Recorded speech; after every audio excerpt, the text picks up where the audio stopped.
Bismillahirrahmanirrahim. Assalamualaikum warahmatullahi wabarakatuh. Teman-teman, kita lanjutkan pembahasan kimia dasar ya. Kali ini tentang ikatan kimia. Oke. Ikatan kimia, kita fokuskan pembahasannya di ikatan kovalen ya. Apa itu ikatan kimia? Nah, ikatan kimia itu kan ikatan antar atom ya, ikatan antar atom. Sebelumnya kita sudah membahas tentang bagian-bagian atom ya. Nah, dan Ibu sudah menjelaskan bahwa yang berperan dalam interaksi atau ikatan antar atom itu adalah elektron valensi. Ada yang masih ingat ya? Elektron valensi itu adalah elektron terluar dari suatu atom ya. Dan ini terlibat dalam ikatan kimia. Jadi kalau kita lihat bagian-bagian atom seperti ini, masih ingat ya? Jadi di tengah itu inti atom itu adalah proton dan neutron ya, dan neutron. Nah, lalu ini P dan N ya. Di kulit atom itu tersebar elektron ya. Elektron tersebar tapi dengan suatu aturan ya, aturan Aufbau gitu ya. Nah, di kulit pertama ini maksimal 2 elektron, di kulit kedua maksimal, di kulit L 8 elektron, di kulit ketiga maksimal 18 elektron dan sebagainya. Nah, yang paling luar dalam suatu atom itu adalah disebut elektron valensi ya. Nah, elektron valensi ini memberikan informasi kepada kita tentang apa? Tentang golongan ya, tentang golongan. Jadi kalau kita membuat konfigurasi elektronnya, kita tempatkan elektronnya di berbagai orbital s, p, dan sebagainya. Nanti kita akan lihat jumlah elektron di N yang paling besar itu adalah elektron valensi, dan dia memberikan informasi pada kita tentang golongan unsur. Jadi kalau elektron valensinya 1 itu golongan 1 dan seterusnya. Ini NS2NP4 berarti adalah 2 ditambah 4 berarti 6 ya. Berarti golongan 6. Kayak gitu. Nah, ini apa maksudnya? Ini adalah tingkatan energi. Jadi elektron itu tersebar di kulit elektron berdasarkan tingkatan energinya. Elektron akan mengisi kulit dari tingkatan energi terendah ke yang paling tinggi ya. Nah, dan ya ini tingkatan energi tadi itu membentuk suatu aturan yang sistematis, yaitu aturan Aufbau, bahwa aturan pengisian orbital elektron itu dimulai dari orbital S ya. Orbital S dimulai dari kulit ke 1, 2, 3 dan sebagainya, lalu ke orbital P. Ya, orbital P dimulai dari kulit kedua, D kulit ketiga, dan F kulit keempat, dan seterusnya. Ini adalah jumlah maksimalnya 2, S itu 2, P itu 6, D itu 10, dan F itu 14 ya. Nah, dengan mengikuti aturan tersebut maka kita akan mendapatkan susunan tabel periodik unsur ya. Nah, lalu apa ini ada titik-titik itu ya. Nah, titik ini adalah simbol Lewis ya. Titik simbol Lewis atau Lewis dot simbol ini membantu kita dalam memahami jumlah elektron valensi dalam suatu atom. Misalnya untuk golongan 1 ini ada 1 titik, berarti ada 1 elektron valensi. Yang golongan 2 titik, dan seterusnya sampai 8 ya, ada 8 titik.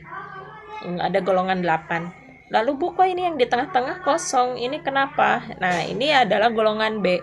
Ini ada pembahasannya khusus ya. Kalau golongan B ini disebut unsur transisi. Unsur transisi. Jadi dia unsur yang atom yang konfigurasi elektronnya jatuh di elektron terakhirnya di orbital D dan F. Kalau yang golongan A ini yang terakhirnya itu di S dan P. Kalau yang transisi itu unsur elektron terakhirnya itu di D dan F ya. Ini emang nomor atomnya cukup spesifik khusus ya, nanti ininya juga khusus sifat-sifatnya. Kita pelajari dulu golongan yang mudah atau golongan A ya. Nah, kita pelajari tentang bagaimana pembentukan ikatan ion. Nah, ikatan ion ini dibentuk dari adanya serah terima elektron. Contoh, ini litium. Litium itu berapa? Litium ini ya. Nah, litium itu 3 kan nomor atomnya. Dan fluor. Fluor itu, ini nomor atomnya adalah 9 ya. Nggak salah. Nah, ya betul. Nah, langkah pertama adalah buat konfigurasi elektronnya. Ya. Buat konfigurasi elektronnya, untuk nomor atom 3 berarti 1s2, 2s1. Nah, kita lihat oh ini elektron valensinya 1. Untuk F ya, gimana 1s2, 2s2, 2p, 5. Elektron valensinya berapa? 2 ditambah 5 atau 7. Lalu kita beri titik ya, simbol yang menyimbolkan jumlah elektron valensinya. Untuk Li litium dia 1, untuk F dia 7. Nah, saat dia bersenyawa atau berikatan menjadi elektron valensi, dia menjadi litium fluorida. Nah, litium fluorida ini di mana litium akan asalnya 1 menjadi 2 ini ya, punya litium, dan fluor asalnya 7 menjadi 8 ya.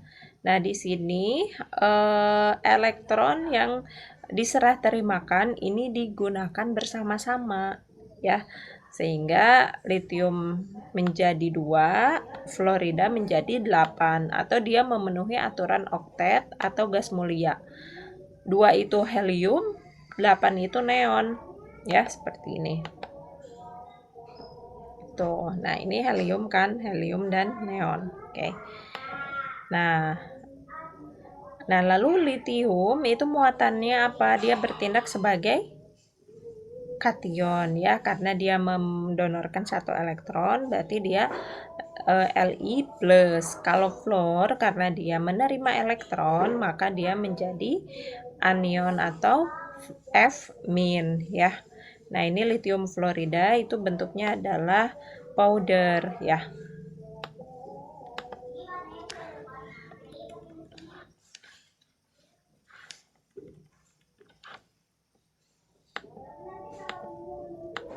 Oke, selanjutnya bentar.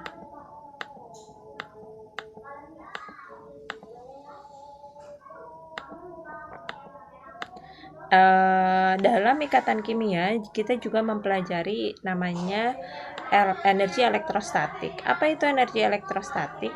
Jadi energi elektrostatik itu energi yang dibutuhkan suatu atom untuk dia asalnya bentuknya senyawa ya, menjadi ion gas ya. Gitu. Jadi memisahkan 1 mol senyawa ion menjadi ion gas.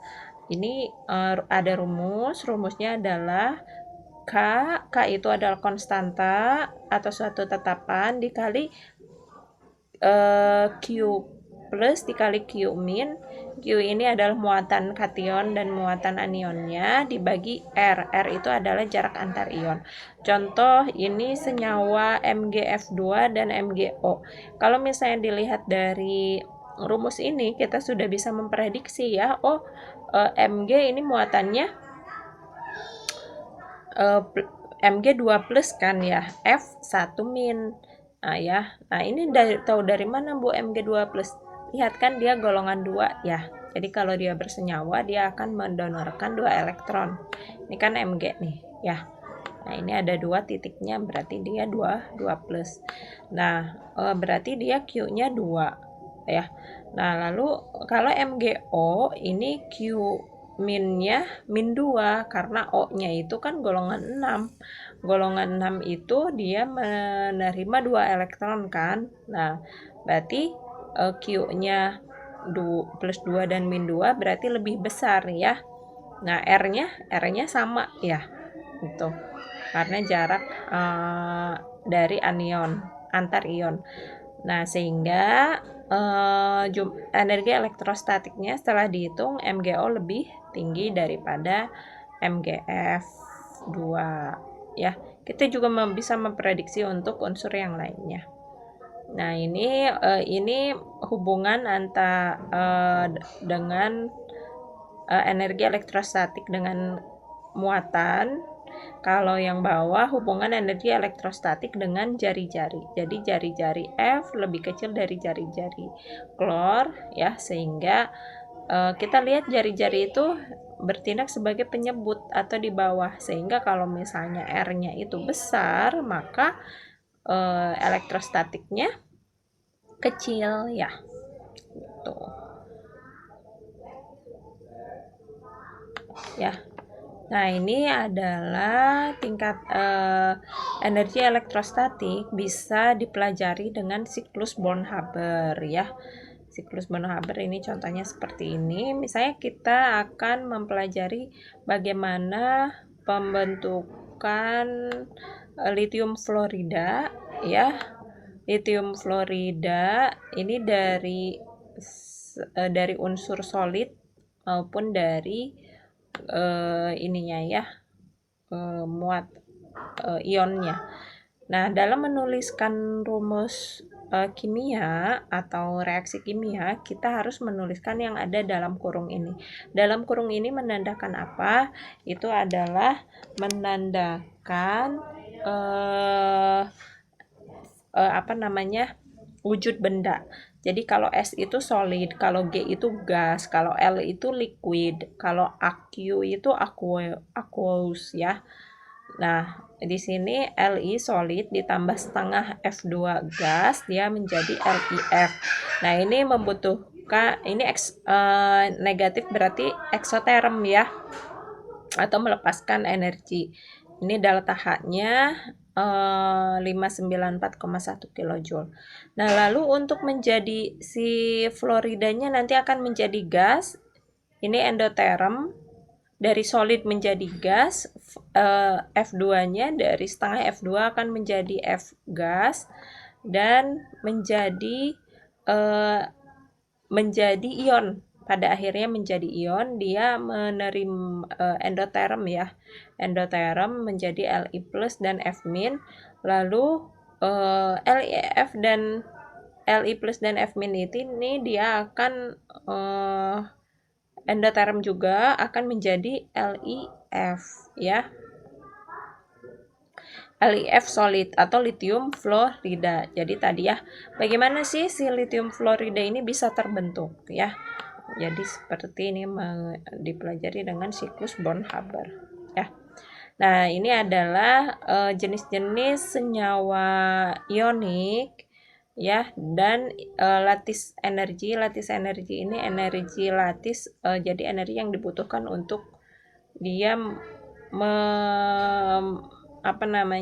membentuk ya, kalau nggak salah untuk membentuk, untuk memecah ya, untuk mengurai ya asalnya senyawa menjadi ion-ionnya gitu. Nah, ini titik melting point itu apa? Titik lebur ya. Titik lebur itu apa? Titik leleh. Jadi lithium fluorida saat kita ingin melelehkan kayak es ya. Kalau titik leleh es kan 0 derajat ya, dia meleleh. Kalau ini sangat-sangat besar. Ini contoh nih garam. Misalnya kita ingin melelehkan garam, membutuhkan suhu sebesar 801 derajat Celcius.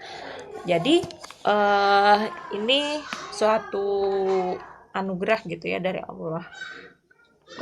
Ketika kita garam, kita tidak si garam itu tidak sangat tinggi.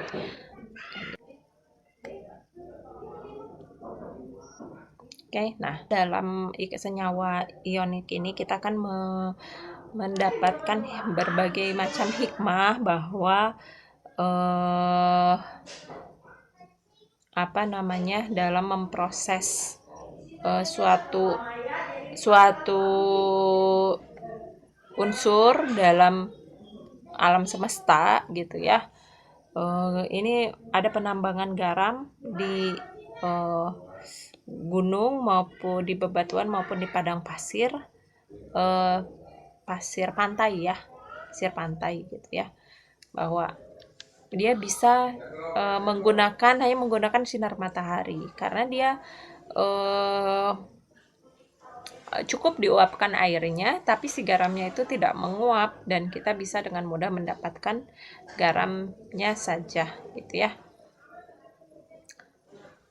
Seperti itu. Nah, si sodium klorida ini kita pasti banyak ya dalam berbagai industri, tidak hanya makanan, ternyata juga industri tekstil, karet gitu dan sebagainya, dia menggunakan garam.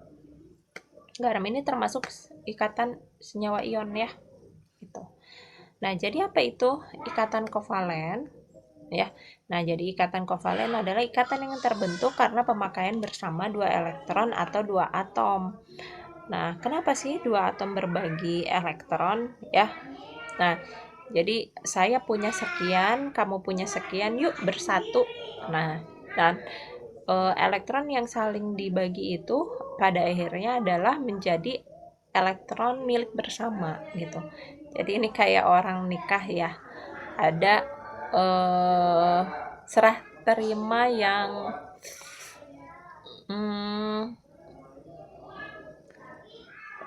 di ini kan bareng-bareng lah ya gitu. Nah, contoh nah ini pembentukan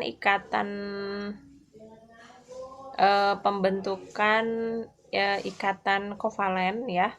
Nah, ini misalnya fluor dengan fluor itu berapa? 7 ya. 7 elektron tambah 7 elektron. Nah, sehingga ada seperti ini simbol Lewisnya ya. Di F asalnya 7 menjadi 8. 8 itu dari mana? Ada 2 elektron ini yang digunakan. Ada 2 elektron yang digunakan bareng-bareng gitu ya. Nah, yang ini ya. Nah, sehingga kalau kita lihat, oh ini ikatan kovalen tunggal. Nah, ini jadi prinsip yang ini ya, yang harus teman-teman pahami. Jadi dua titik itu akan membentuk satu ikatan. Tuh. Jadi ini F dan F kayak gitu ya. Nah, kalau kita hitung ini PEB ada berapa PEB-nya? 1 2 3 4 5 6. Ada pasangan elektron bebas, ada pasangan elektron yang berikatan. Nah, ini dua elektron itu menjadi satu ikatan kovalen tunggal. Lalu dia punya elektron bebas juga yang tidak berikatan.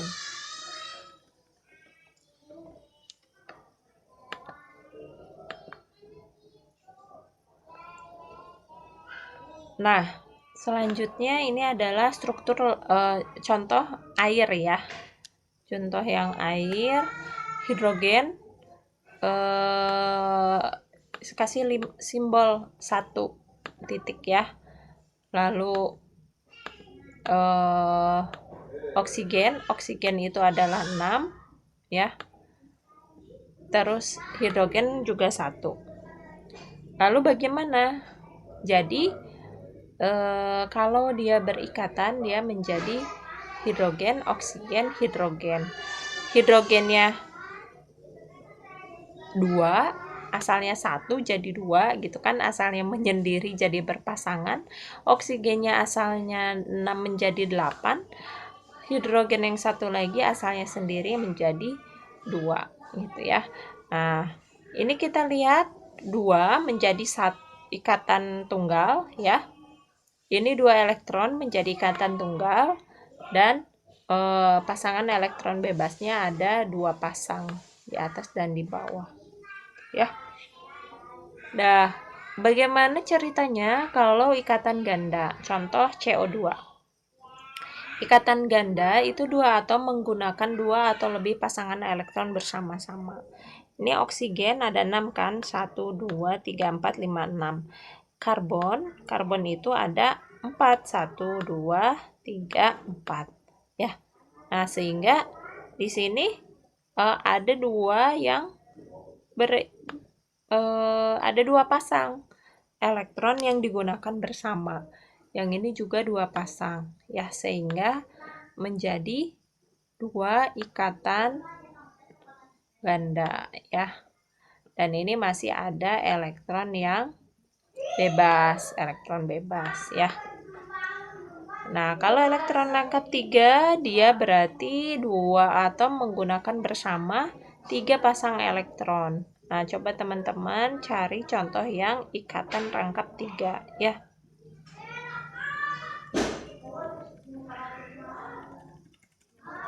Contoh elektron yang ikatan rangkap 3.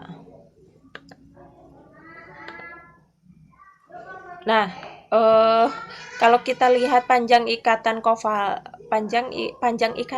itu dipengaruhi oleh tipe ikatan tadi yang tunggal, rangkap atau rangkap 2 atau rangkap 3, ya. Kalau yang tunggal semakin banyak ikatan, dia ikatannya semakin pendek, semakin dekat. Kalau yang semakin sedikit, dia semakin panjang atau semakin jauh. Kita lihat ini H2, coba HI berapa? Oh, HI nggak ada, ya. Nah, ininya apa? Jadi kalau misalnya ikatannya banyak, berarti dia itu kan semakin kayak lem, ya, semakin banyak lemnya, semakin rapat, ya, semakin rapat berarti semakin pendek, semakin ini gitu, ya, semakin rekap. Kalau misalnya ikatannya sedikit, ikatannya cuma satu, berarti dia lemnya sedikit, semakin panjang ikatannya. Nah, ini berkaitan juga dengan energi ionisasi, ya, kemarin yang sudah kita bahas. Kalau misalnya panjang jaraknya, berarti energi ionisasinya apa? Rendah, ya, karena dia mudah putus gitu kan. Kalau misalnya semakin pendek, semakin dekat jaraknya, dia energi ionisasinya kuat karena energi ionisasinya besar. Dia sulit untuk putus ionisasikan. Oke, nah ini orde ikatan itu adalah menunjukkan jumlah ikatan, ya, panjang ikatan dan energi ikatan. Nah, ini ya tadi Ibu sampaikan. Jadi kalau misalnya ikatannya panjang itu kan berarti dia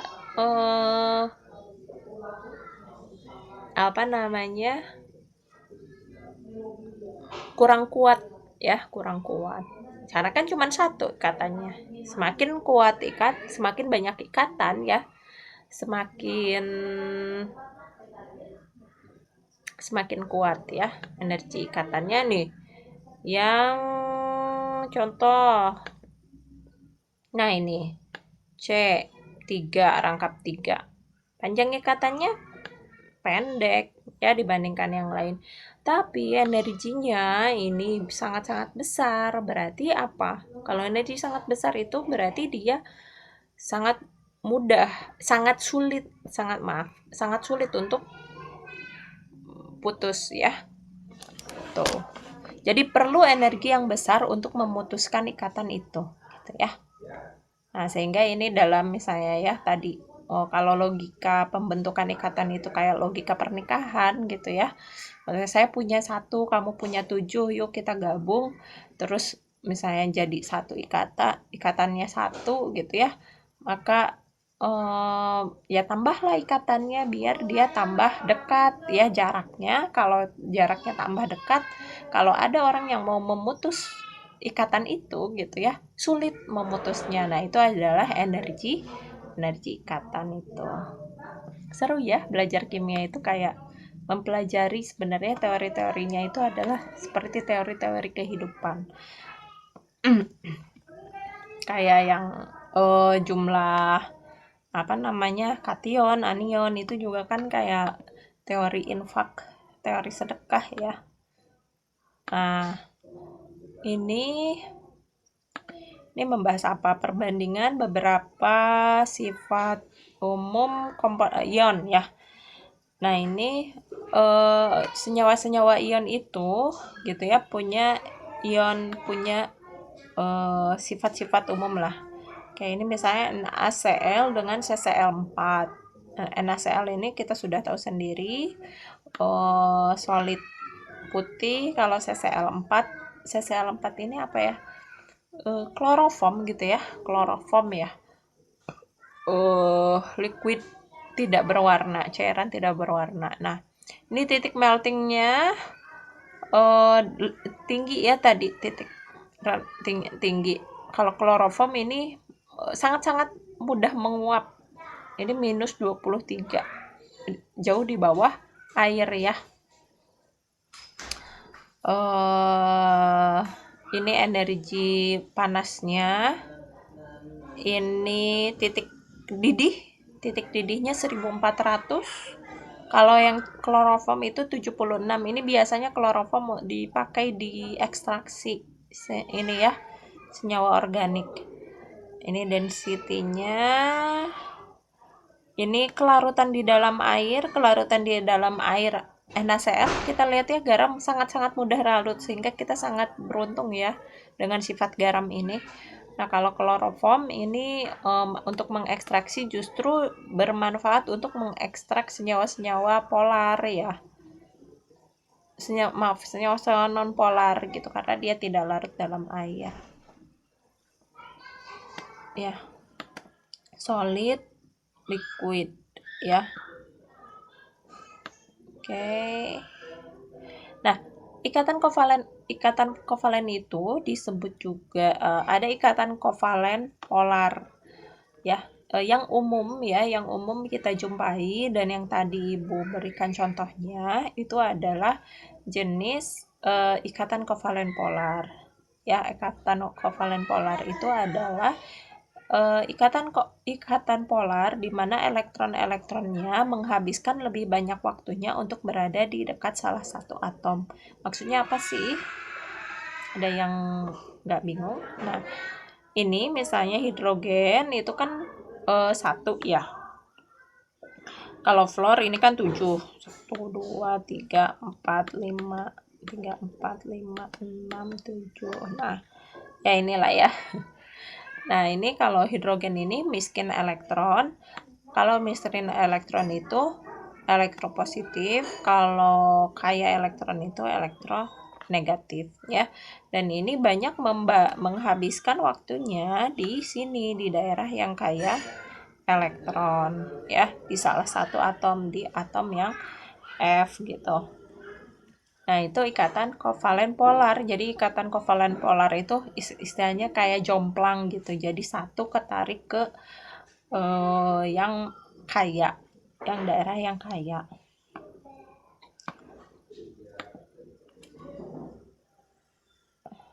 Nah, ikatan kovalen polar ini menjelaskan pada kita tentang suatu ini ya, teori keelektronegatifan. Jadi, apa itu keelektronegatifan? Kemampuan suatu atom untuk menarik elektron dalam ikatan kimia. Ya, afinitas ini disebut juga afinitas elektron, atau kalau afinitas elektron itu dia terukur ya, terukur. Kalau keelektronegatifan itu kayak perakiraan ya, relatif. Jadi relatif Cl, kalau afinitas elektron Cl itu paling tinggi, kalau keelektronegatifan F yang tertinggi. Nah, ini contoh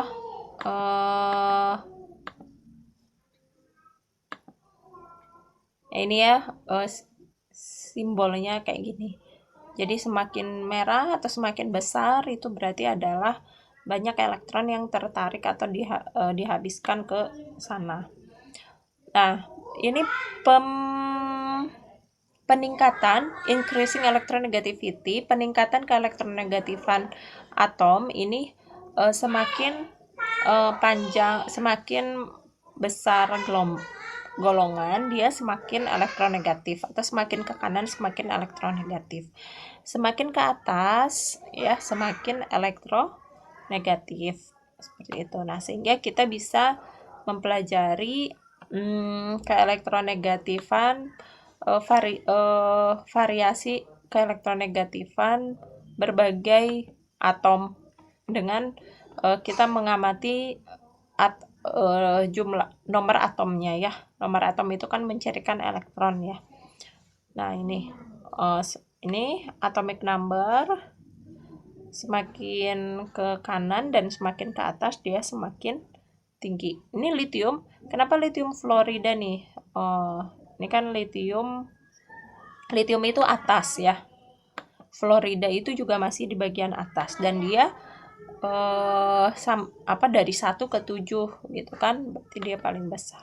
Natrium dan klorida. Natrium ini agak di bawah, klorida juga agak di bawah, berarti dia lebih kurang elektronegatifnya. Terus ini KBr kita lihat K di sini, yang ketiga berarti lebih bawah dari natrium. Br juga yang ketiga, berarti lebih kecil elektronegatifannya. Seperti itu ya. Jadi nanti akan ada pertanyaan, apa kaitannya number elektron dengan keelektronegatifan? Itu teman-teman harus bisa menjelaskan. Dan apa itu keelektronegatifan ya? Nah, sekarang klasifikasi ikatan berdasarkan perbedaan keelektronegatifan ya.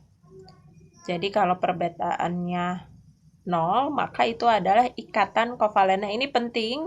Ini seperti kesimpulan ya dalam menjelaskan jenis-jenis ikatan. Nah, kalau misalnya perbedaan keelektronegatifannya 0, dia kovalen. Kalau perbedaan keelektronegatifannya lebih dari 2, dia ikatan ionik. Kalau perbedaannya antara 0 dan 2, dia ikatan kovalen polar. Bagaimana kita menentukan perbedaan keelektronegatifan ini? Ya. Nah, bisa terukur, bisa juga perakiraan.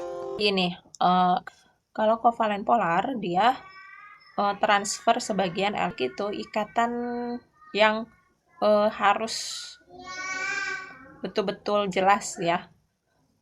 Karena jumlah elektronnya banyak yang ditransfernya. Ya. Dia transfer elektron ya.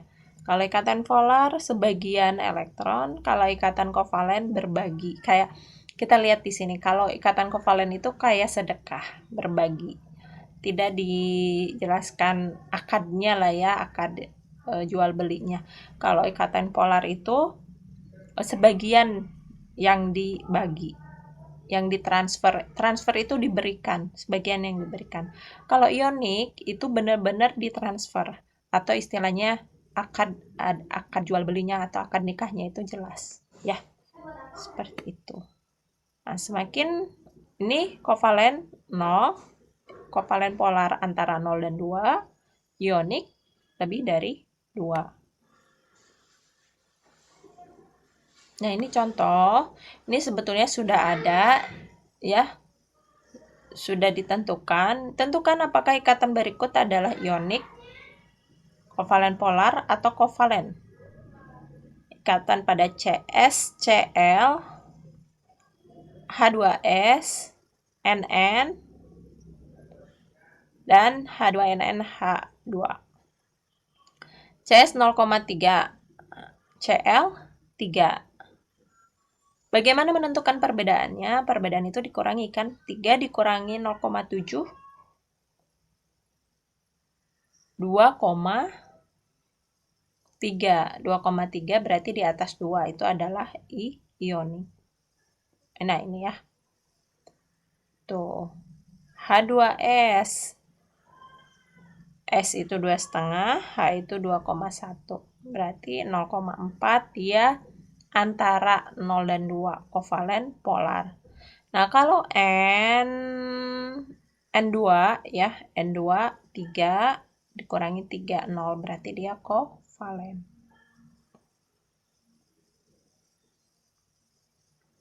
Sudah jelas ya?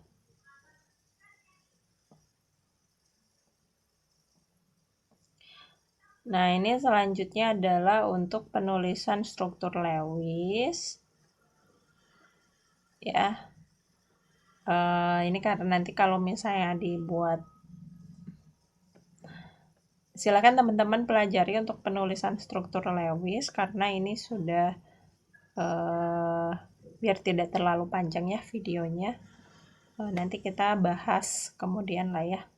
Gitu. Mudah-mudahan bisa dipahami. Nanti kita lanjutkan diskusi secara langsung ya, interaktif. Silahkan untuk teman-teman pelajari dan dikerjakan latihannya. Ya, terima kasih. Wassalamualaikum warahmatullahi wabarakatuh.